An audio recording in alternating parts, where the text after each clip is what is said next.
بسم اللہ الرحمن الرحیم۔ آج 12 ربیع الاول کا خوبصورت اور پرنور دن ہم یہاں پہ موجود ہیں۔ میں ایک قانون کا طالب علم ہوں، اسد درانی، آپ کے ساتھ حاضر ہوں آج کی گفتگو کے لیے۔ میرے ساتھ موجود ہیں جناب زاہد علی خان صاحب۔ زاہد علی خان صاحب بہاولپور شہر کے ایک ویٹرن جرنلسٹ ہیں، 35 سالہ تجربہ صحافت میں ہے۔ اس وقت روزنامہ اتفاق رائے گروپ میں ایز اے گروپ ایڈیٹر خدمات سر انجام دے رہے ہیں، جس کے تحت روزنامہ اتفاق رائے، ڈیلی اوکیین اور ماہنامہ نیام کے نام سے اخبارات جو ہے وہ چھپتے ہیں، اور مصنف ہیں۔ ناول انہوں نے لکھا وصل کے دو پل کے نام سے، اور ایک مثنوی سیر بہاولپور، سیر بہاولپور کے نام سے مثنوی، اور اس کے علاوہ بہت ساری ان کی خدمات ریڈیو پاکستان میں بہت سارے پروگرامز کے اندر میزبان کی خدمات سر انجام دیں، اور اس کے علاوہ ان کی کچھ اچیومنٹس بھی ہیں۔ ڈرامہ فیسٹیول ریڈیو پاکستان کے تحت 2020 میں اس میں بھی اول انعام حاصل کیا۔ زاہد صاحب ہمارے ساتھ موجود ہیں۔ فلسفہ، تاریخ، اسلامی شعار، اسلامی تاریخ، قرآن، تفسیر قرآن، اصول تفسیر، حدیث، اصول حدیث، تصوف، اسلامی فلسفہ اور اسلامی تاریخ کے مطالعے کا ان کا تقریباً 20 سالہ تجربہ ہے، 20 سال سے مطالعہ کر رہے ہیں۔ ہماری گفتگو کا مقصد زاہد صاحب سے بنیادی طور پر کہ ایسے زاویے کو معلوم کرنا ہے کہ اگر ایک شخص اسلامی کتب کا مطالعہ کرتا ہے تو وہ اس کا کیا حاصل مطالعہ ہوتا ہے۔ ظاہر ہے کہ علماء کرام سے جو ہم سوالات کرتے ہیں، ان سے جو سیکھتے ہیں، وہ تو اپنی جگہ پہ موجود ہے، لیکن آپ سے گفتگو کرنے کا مقصد ہے کہ ایک نیوٹرل انسان جب ایک علم کا ایک مطالعہ کرتا ہے تو وہ کیا رائے قائم کرتا ہے۔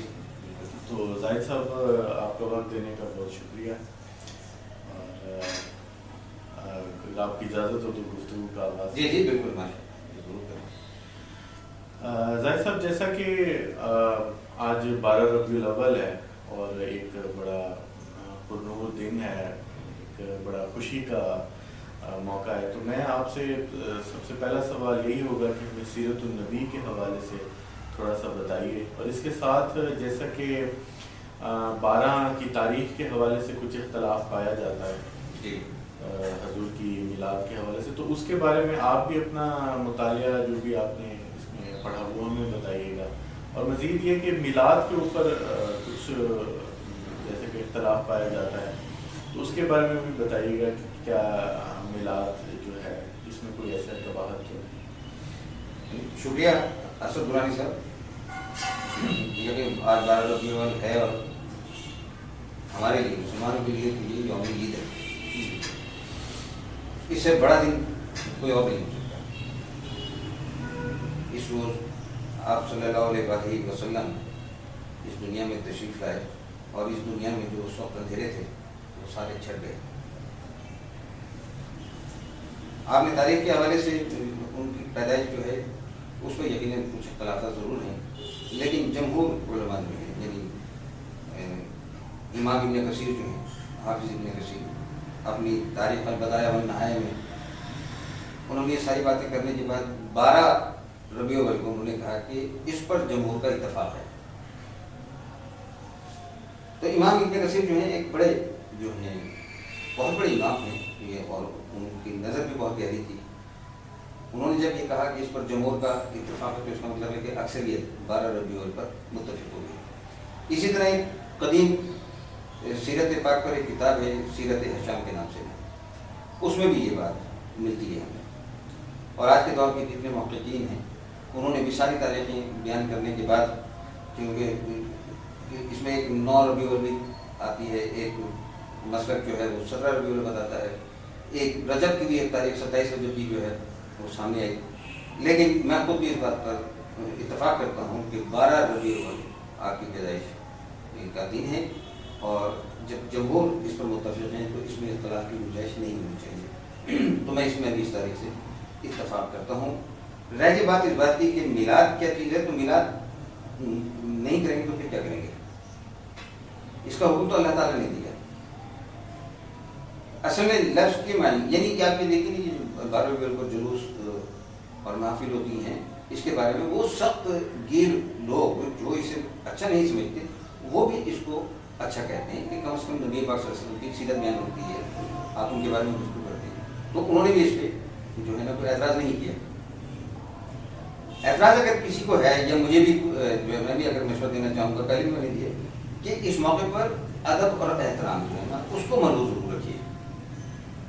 یعنی اس کا سیدھا سادہ طریقہ یہ ہے کہ میں کسی کو محفل سے جاتا ہوں یا میں کوئی جلوس نکالتا ہوں یا میں کوئی نعت رسول پاک صلی اللہ علیہ وسلم پڑھ رہا ہوں، تو مجھے یہ سوچنا چاہیے کہ اگر نبی پاک صلی اللہ علیہ وسلم اسے سنیں گے یا اسے دیکھیں تو کیا میں ان کے سامنے یہ پیش کر سکتا ہوں؟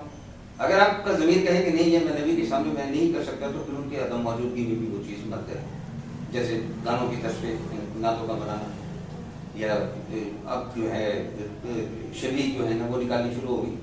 یہ ان چیزوں سے گریز کریں، دین بنائیں اور بھرپور طریقے سے بنائیں، پوری امت بنائیں۔ تو یہاں تک تو بات ٹھیک ہے، میلاد بنانا چاہیے۔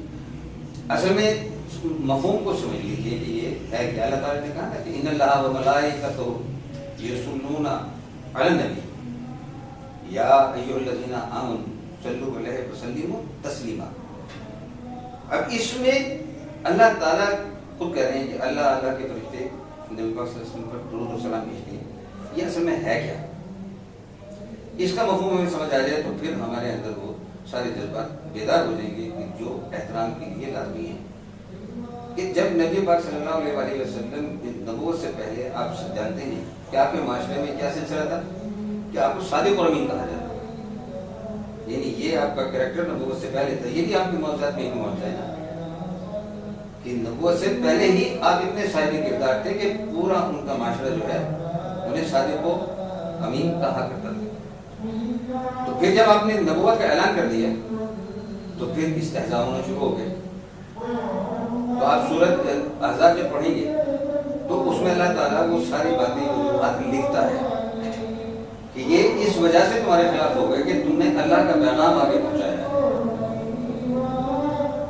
لہذا اب وہ ان کے ذریعے حکم دے رہا ہے ہمیں اللہ تعالیٰ کہ اے مومنو تم پر لازم ہے کہ جس وجہ کی بنا پر قریش مشرکین ان کا استہزاء کر رہے ہیں تم اس پر درود بھیجو، اس پر سلام۔ یہ مقصد یہ تھا کہ وہ اگر استہزاء کر رہے ہیں تو مسلمانوں کو کہا گیا کہ تم اپنے نبی کے لیے جو ہے درود و سلام کی اسے اچھا اللہ سے ہم کیوں کہیں گے کہ ہم ہماری دعاؤں میں وہ اثر نہیں، نہ ہمارا کردار وہ ہے کہ ہم جو ہے نبی پاک صلی اللہ علیہ وسلم کے لیے دعا کر سکتے ہیں، تو ہم پھر اللہ سے کہتے ہیں کہ اے اللہ ہماری اس دعا کو اپنے ذریعے پورا فرما دے، کیونکہ تیرے خزانے میں کسی چیز کی کمی نہیں ہے، ہماری زبان میں طاقت نہیں ہے، ہمارے کردار و عمل میں وہ طاقت نہیں ہے کہ ہم براہ راست نبی کے لیے کچھ کہہ سکیں۔ تو ہم اللہ سے دعا کرتے ہیں اور اللہ نبی صلی اللہ علیہ وسلم پر سلام بھی اور درود بھیجتے ہیں فرشتوں کے ذریعے۔ اسی لیے جو ہے آپ کی دعا میں جب اذان کے بعد کی دعا ہے اللہ تعالیٰ نے وہ مقام محمود عطا فرما، تو اصل میں وہ شفاعت کا وہی مرحلہ ہے، تو وہ بھی ہم اللہ سے اسی لیے کہتے ہیں میلاد بنانا چاہیے۔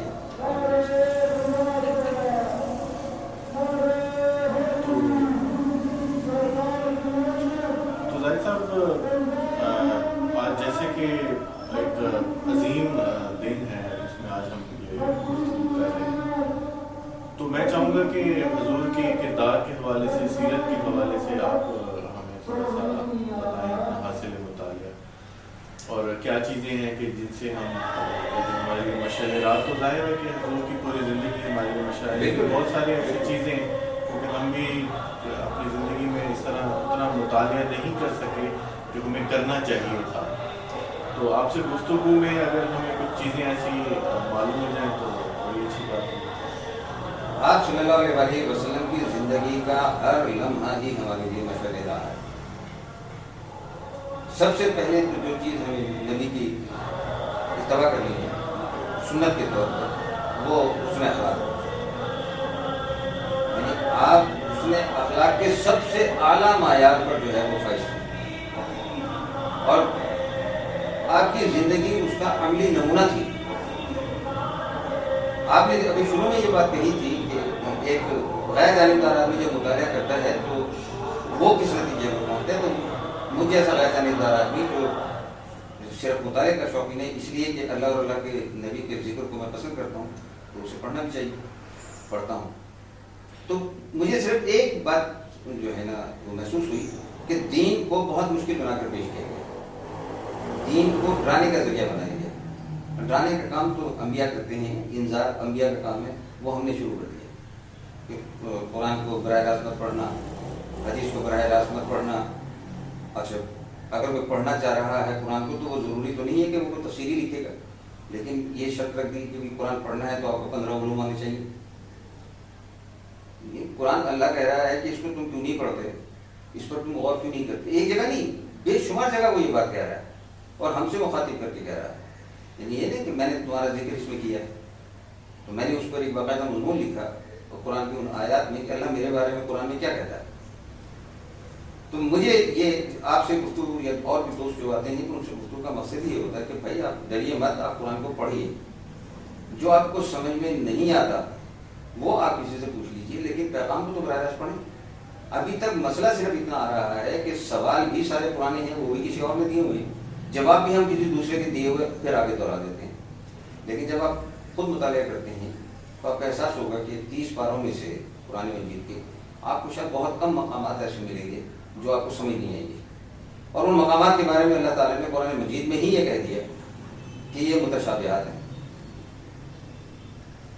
اور متشابہات اللہ کے سوا کوئی نہیں جانتا۔ وہ آپ کو جنت، یعنی جیسے جنت کے بارے میں ہے، دوزخ کے بارے میں ہے، اور کئی اور چیزیں ہیں، نور کے بارے میں ہے، وہ یہ متشابہات ہیں۔ وہ یہ ساری سورہ رحمان پڑھیں، سورہ یاسین پڑھیں، کہیں بھی پڑھیں، وہ ساری باتیں کرتا ہوا آتا ہے، بتاتا ہے کہ یہ ہے، یہ ہے، یہ ہے، یہ، اور پھر آخر میں کہتے ہیں یہ تو میں نے تمہیں مثال دی ہے، ایسا کچھ بھی نہیں، تم اسے سمجھ نہیں سکتے۔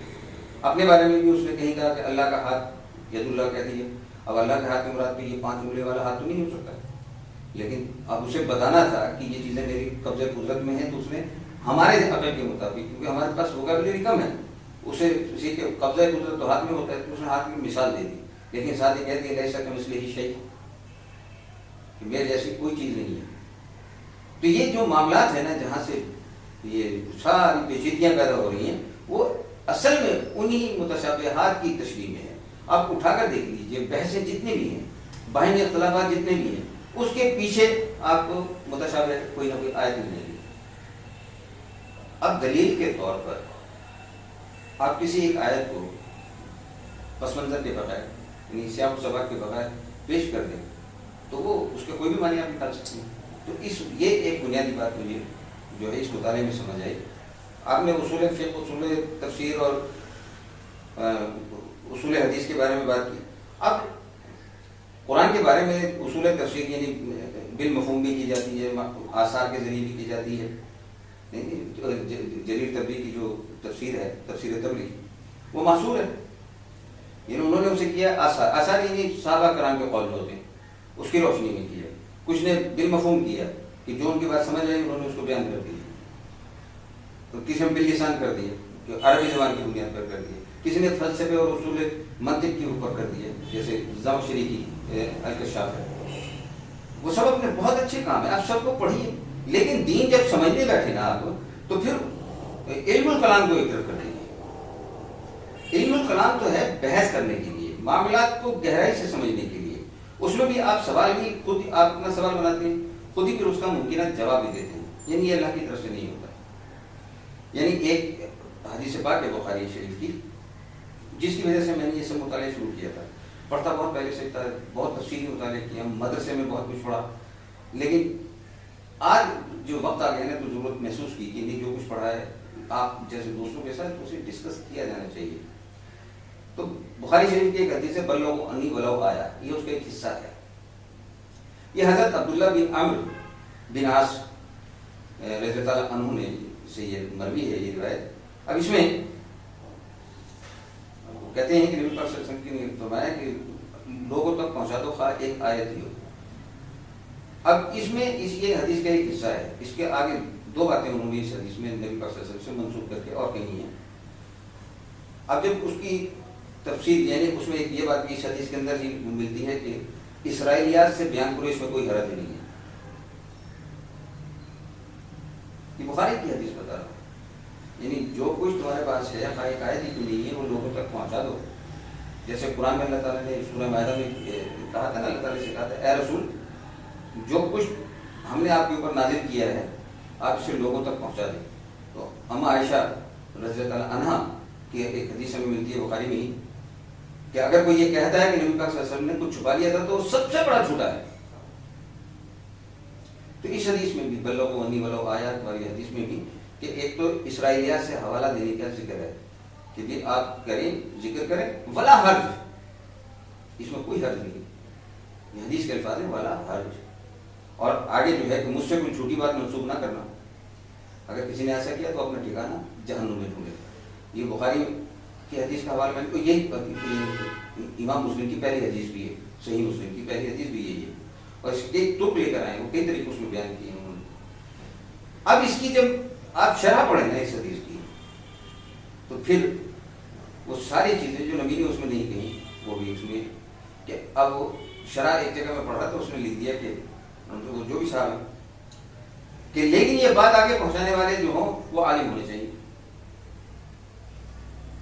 اب میں آپ کو حدیث سنانا چاہ رہا ہوں لیکن میں اس لیے نہیں سنا سکتا کہ میں عالم نہیں ہوں.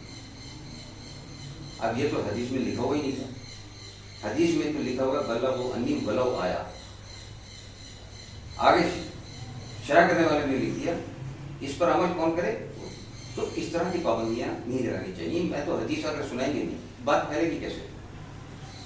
تو قرآن مجید کو خود پڑھیے اور خود ہی اس کو سمجھنے کی کوشش کیجیے, اور پھر کچھ سمجھ نہیں آئے تو پھر کسی بھی عالم دین سے آپ سمجھ سکتے ہیں, لیکن پہلا آپ خود غور کریں.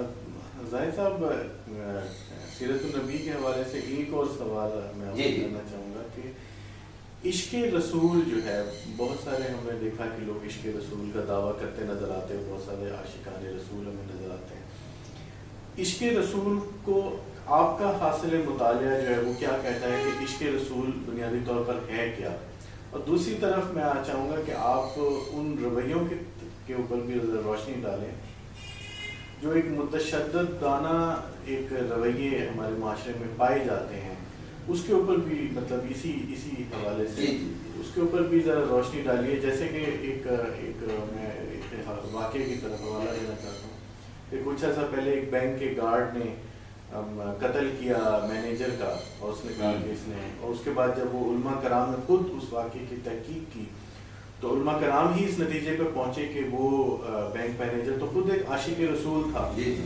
تو یہ جو ایک متشددانہ رویہ ایک ہمارے کچھ لوگوں میں پایا جاتا ہے جیسے کہ اس گارڈ نے وہ عمل کیا, تو اس کے اوپر بھی آپ ذرا اسی حوالے سے روشنی ڈالیں. یہ بڑا اہم واقعہ آپ نے بیان کیا ہے, یہ جو غالباً سیاکوٹ میں ہوا تھا, لیکن یہی واقعہ ہے غالباً پچھلے سال یا اس سے پچھلے سال بہاولپور میں بھی پیش آیا. میرے بہت پیارے دوست میرے عزیز پروفیسر خالد حمید جی, ان کا قتل ہوا کالج میں ہوا, اور وہ بھی ایک طالب علم نے کیا. وہ اتنا سنگین واقعہ تھا کہ آج بھی جب مجھے وہ یاد آتا تو میرے رونگٹے کھڑے ہو جاتے ہیں. دیکھیں تشدد اسی لیے اسلام, میں نے بار بار یہ بات کہی ہے کہ اسلام وسعت قلبی کا نام ہے. مسلمان کو یہ حق دیا ہی نہیں گیا کہ وہ کسی کو کافر کہہ سکے. یہ نہ نبی نے حق دیا نہ اللہ تعالیٰ نے یہ حق دیا. اللہ نے بتا دیا ہے کہ یہ 5 چیزیں ہیں, ان پر آپ نے آمنت باللہ و ملائکتہ و کتبہ و رسولہ والیوم الآخر, اس میں نبی پاک صلی اللہ علیہ وسلم نے ایک چھٹی چیز شامل کر دی بالقدر خیرہ و شرہ, کہ یہ آپ نے اللہ پہ ایمان لانا ہے, اس کے فرشتوں پہ ایمان لانا ہے, اس کی کتابوں پہ ایمان لانا ہے, اس کے پچھلے انبیاء پہ ایمان لانا ہے, یوم آخرت پہ ایمان لانا ہے, اور چھٹا اچھی بری تقدیر کے اوپر ایمان لانا ہے. یہ ہے ایمانیات. اب ان 6 چیزوں سے ہٹ کر باقی کوئی چیز ایمان میں شامل نہیں کی جا سکتی, لیکن ہم نے کر دی. بہت بڑی طویل حدیث ہے, حدیث جبریل. تو میں 2 چیزیں آپ کے ذریعے اپنے عوام الناس تک، نوجوان نسل تک پیغام پہنچانا چاہتا ہوں کہ آل عمران کی آیت نمبر 7 اور حدیث جبریل کو ضرور پڑھیں، اور جب بھی کوئی بھی بات کسی بھی محفل میں، نجی محفل ہے یا پبلک محفل ہو رہی ہے، کوئی شخص دین کہہ کر بیان کر رہا ہے تو پھر وہ اللہ کے پیغام سے، یعنی قرآن مجید سے وہ کوئی حوالہ ہونا چاہیے، یا نبی پاک صلی اللہ علیہ وسلم کے کسی قول سے اس کا حوالہ ہونا چاہیے۔ اگر یہ دو حوالے ہیں تو وہ دین ہے، اگر ان دو حوالوں کے بغیر کوئی بات کہی جا رہی ہے تو وہ دین نہیں ہو سکتا، بالکل نہیں ہو سکتا۔ ان 6 چیزوں کو پلے باندھ لیجیے، ان میں سے کسی ایک چیز کا انکار کرنے والا دائرہ اسلام سے نکل جائے گا۔ یہ اللہ کا حکم ہے، دین بھی اللہ کا ہے، اللہ کے نبی کا ہے، انہوں نے۔ اور پھر احادیث کی کتب اٹھا کر دیکھ لیجیے آپ نا، کہ آپ کسی کو کافر نہیں کہہ سکتے۔ بڑا مشہور حضرت اسامہ کا واقعہ جو ہے بخاری میں ملتا ہے، مسلم میں بھی، کتب حدیث میں ملتا ہے کہ جب وہ ایک غزوہ کے اندر مارنے لگے اس کافر کو، تو اس نے کہا میں مسلمان ہو گیا ہوں، لیکن آپ نے اس کو مار دیا۔ مارنے کے بعد جب نبی پاک صلی اللہ علیہ وسلم سے آپ نے جا کے واقعہ بیان کیا تو آپ نے کہا کہ تم نے اس کا دل چیر کر دیکھ لیا تھا، آپ نے کہا نا جو وہ جان بچانے کے لیے جھوٹ بول رہا تھا۔ تو حضرت اسامہ رضی اللہ تعالیٰ عنہ کہتے ہیں کہ مجھے اس وقت ایسا لگا کہ کاش میں آج کے دن مسلمان ہوا ہوتا تو میرے پچھلے سارے گناہ دھل جاتے۔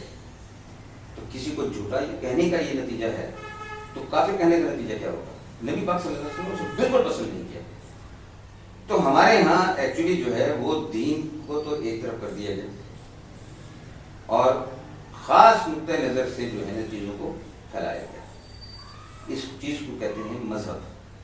اچھا، جو ائمہ کرام ہیں مختلف مذاہب کے، ان کی تعلیمات پہ یہ عمل نہیں کرتے۔ یعنی میں سب سے میرے لیے افسوسناک بات یہ ہے کہ میں فلاں امام کو مانتا ہوں، بہت اچھی بات ہے، آپ مانیے، لیکن اس کی تعلیمات پہ عمل نہیں کریں گے۔ تو آپ نے کہا تشدد کیوں ہو رہا ہے؟ یہ کیوں کہ نبی صلی اللہ علیہ وسلم آپ اس کے رسول تب اللہ تعالیٰ قبول کرے گا جب اللہ کے نبی کی سنت کو اتباع کریں گے۔ ایک جان جو ہے اللہ تعالیٰ فرماتے ہیں قرآن مجید میں کہ پورے انسانیت کا قتل ہے، ایک جان، اور وہ کسی کی بھی جان ہے، مسلمان چھوڑیے کسی کی بھی جان ہے، جانور کو بھی نہیں مار سکتے، یعنی شکار بھوک کے بغیر، یعنی ضرورت کے اگر نہیں ہے تو آپ جانور کو بھی نہیں مار سکتے۔ تو متشدد رویہ تو پیدا کیا گیا ہے، دین اسلام تشدد پیدا نہیں کرتا، اسی لیے جب آپ قرآن مجید میں جائیں گے تو آپ کے یہ رویے ختم ہونے شروع ہو جائیں گے۔ لیکن زاہد صاحب، آپ نے کہا کہ ائمہ کرام کی تعلیمات پہ عمل نہیں کرتے، یہاں پہ تو پاکستان میں میرا خیال ہے ایک رف ایسٹیمیٹ کے مطابق 80% جو ہے تعداد احناف کی ہے، فقہ حنفیہ کے ماننے والے، تو وہ تو امام ابو حنیفہ کی تعلیمات پہ عمل کرتے ہیں۔ امام ابو حنیفہ کو ماننا اور بات ہے، ہاں میں بھی حنفی ہوں، لیکن ان کی سیرت پر تو عمل کریں نا۔ آپ دیکھیے امام ابو حنیفہ رحمہ اللہ کی جو ہے، رحمۃ اللہ علیہ کی جو وفات کیسے ہے، یعنی روایتوں میں ملتا ہے کہ آپ نے بغداد میں دفن ہونا پسند نہیں کیا۔ وجہ پتہ ہے آپ کو کیا؟ کہ وہ اس حکومت کو تسلیم نہیں کرتے تھے، بنو عباس کو۔ یہ رویہ تھا ان کا۔ امام مالک کے ساتھ کیا ہوا؟ بعض اکھاڑ دیے گئے بوڑھے انسان کے۔ خلق خدا کے مسئلے میں امام حنبل کے ساتھ کیا ہوا؟ امام شافعی کے ساتھ کیا ہوا؟ امام نسائی کے ساتھ کیا ہوا؟ تو یہ تلخ موضوعات ہیں، اس میں میں جانا بھی نہیں چاہتا، لیکن بات یہ کہ ان اماموں کو اگر مان رہے ہیں تو ان اماموں کی تعلیمات پر عمل کریں۔ عمل آپ کرتے ہیں اپنے کسی سیاسی لیڈر کی بات پر جو دین بنا کر پیش کر دیتا ہے، حالانکہ وہ دین کا اس سے کوئی تعلق نہیں ہوتا۔ جی صاحب، انشاءاللہ یہ گفتگو جو ہے وہ امام ابو حنیفہ کی تعلیمات کے اوپر جی بالکل، مجھے تفصیل سے بات